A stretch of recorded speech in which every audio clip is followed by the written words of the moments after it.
Hi, and welcome to another episode of Jason Lavoie, aka the Divorce Resource Guy's Divorce Tips You Need to Know. Does your ex or your spouse or your former spouse to be have a personality disorder? That's kind of like a clinical word, personality disorder. Narcissist, that word is thrown around a lot, way too often in my opinion. It's overused, but people like it because it's a hot topic word, right? You hear the word narcissist and you're like, oh yeah, that's what I'm dealing with. And maybe you are, but it's not so much the label that we use to identify these people. It's more the behavior and the conduct that we're addressing.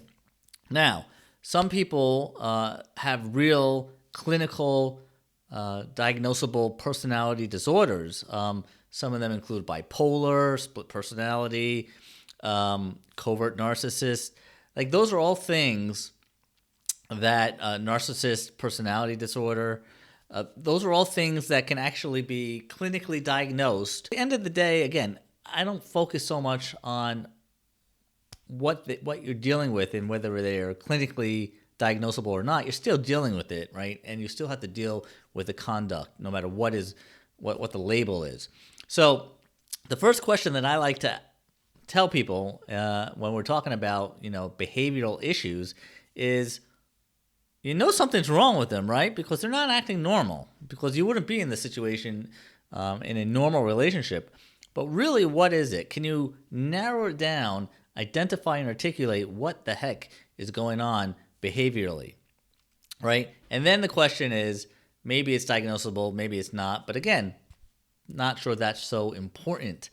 The question is, does it matter? And what can you do about it, right? Now, I'm of the mindset that you're not going to get somebody to change unless they want to change. And a true narcissist usually doesn't think they're the problem. You're the problem, aren't you? You're always the problem, right?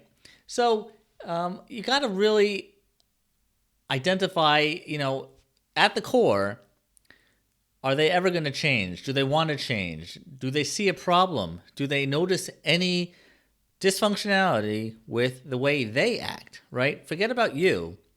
I always say you can't control others. You can only control you and what you do, right? So you can try, though. I always say, let's try to make it work. Let's try to repair the relationship. Go to therapy, go to counseling, give it a shot. But it takes two to tango, folks. And if they do not want to change, if they don't see there's a problem with themselves, if it's always you and you're the one who needs to change everything, then there's a good chance the relationship is doomed to fail. Okay? So the question of, do they have a personality disorder is, in my opinion, when you're talking about divorce, a theoretical kind of discussion. At the end of the day, it doesn't really matter. The question is there something that can be done about it? And are they willing to do whatever it takes to make it work? If not, then it just may be I can't even talk anymore. It just may be time to move on. Okay, hope that helps. Tune in for another video from me with divorce tips that I think you need to know.